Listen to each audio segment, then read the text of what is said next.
Наконец-то я на месте. Это моя комната, небольшая. Всем привет! Ванная комната, есть душевая кабина.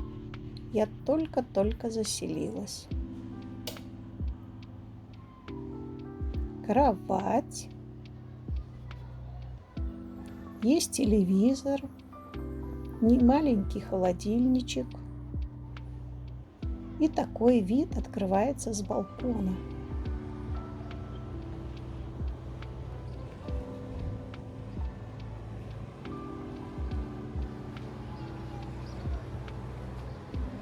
Сегодня был небольшой дождик, пока я ехала из аэропорта. Сказали, что завтра будет уже прекрасная погода. Будет солнышко.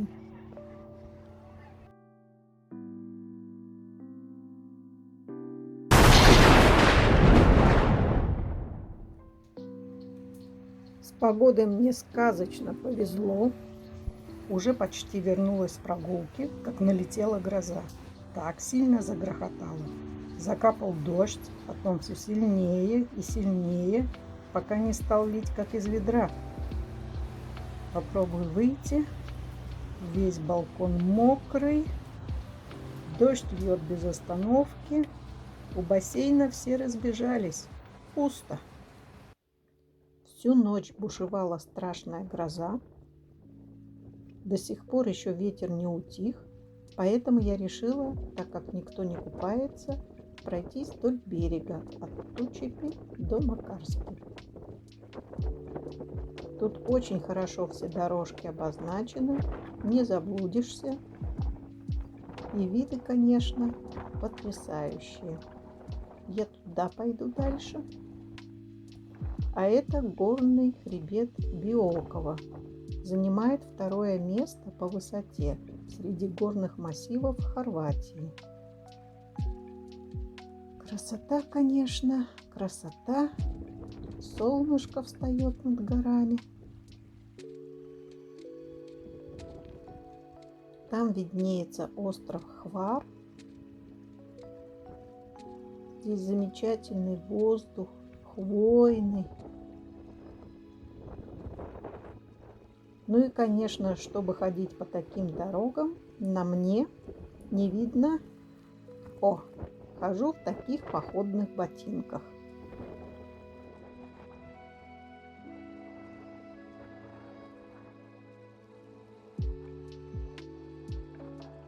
От этого места мне осталось чуть больше километра до Макарски.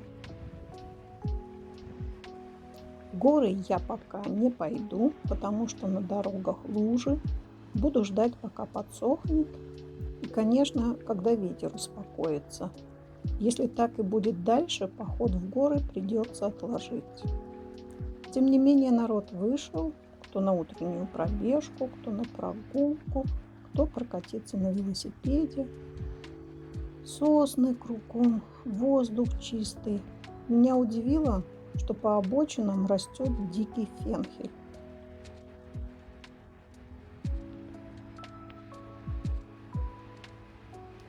Солнышко все выше и выше поднимается над лесом. Все дорожки огорожены, вдоль дорожек сделаны скамеечки, можно присесть, отдохнуть.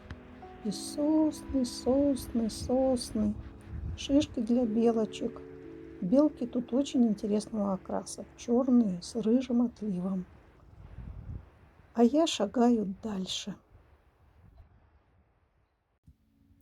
Я почти дошла до Макарски, уже виднеются дома.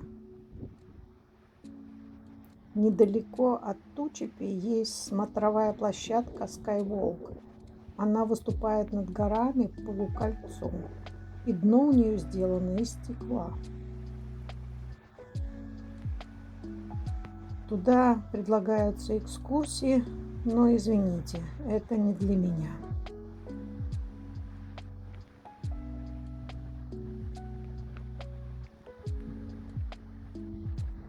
Здесь красота такая, сосновый лес.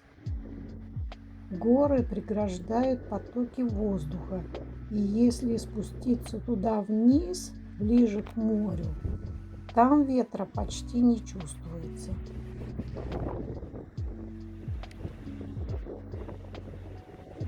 В этом же месте, выше от моря, ветер довольно сильный.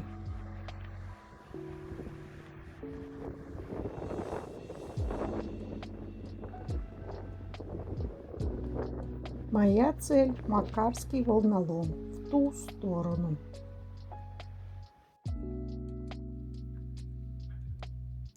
Уже почти на подходе к гавани расположилась смотровая площадка «Круг». Ее официально открыли в конце 2025 года в память о музыканте Милане Младеновиче, лидере легендарной югославской рок-группы. «Круг» – это название одной из самых известных песен Милана. На синей скамье диаметром 3 метра можно прочесть слова из этой песни.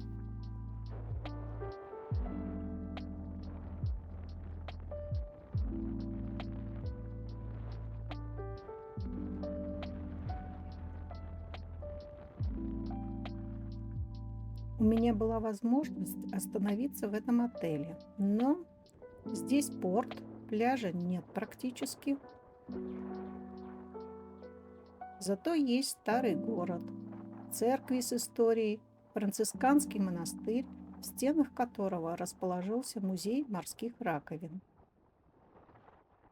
Можно было прогуляться вдоль набережной с той стороны гавани, но на сегодня для меня пройти 5 километров в одну сторону, а потом столько же возвращаться, это уже более чем достаточно.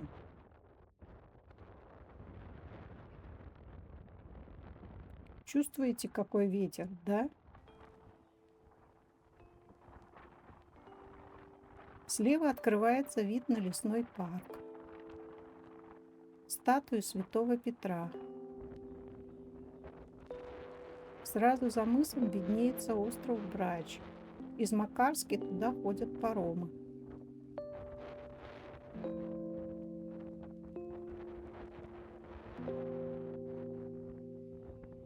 И еще левее остров Хвар.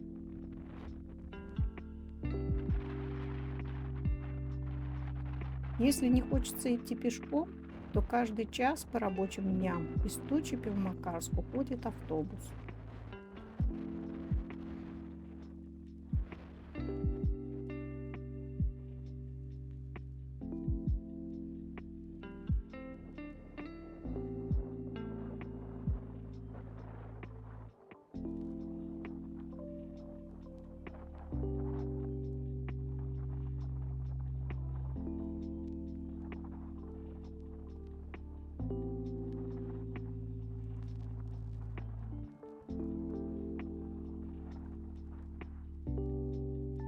С этого места лучше видно.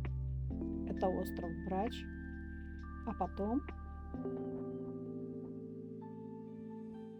Хвар и небольшой пляж возле отеля Асеева. А туда за мыс мне надо идти, чтобы вернуться в Тучепи.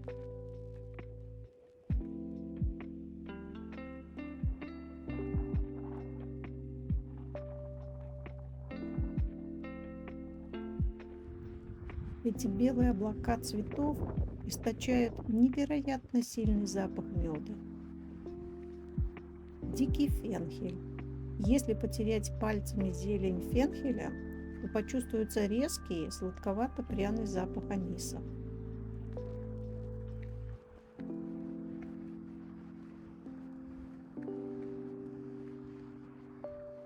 Хоть и пахнет вкусно медом, но название кустарник носит клематис жгучий.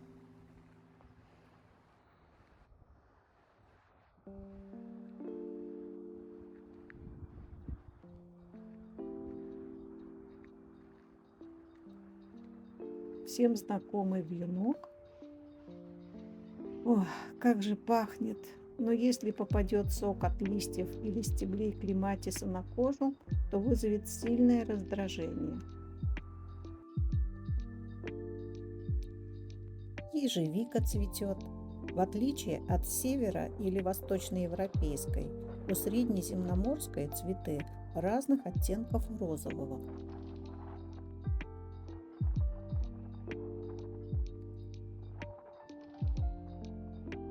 Инжир за более чем 2000 лет, еще со времен древних греков и римлян, практически стал местным растением.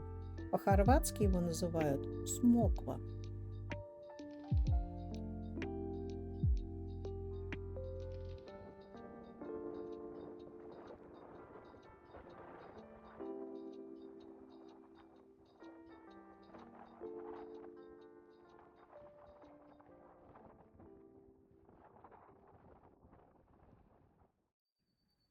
В конце моей прогулки я вышла к отелю «Тамарис», небольшой церкви Святого Георгия, построенной в 1311 году.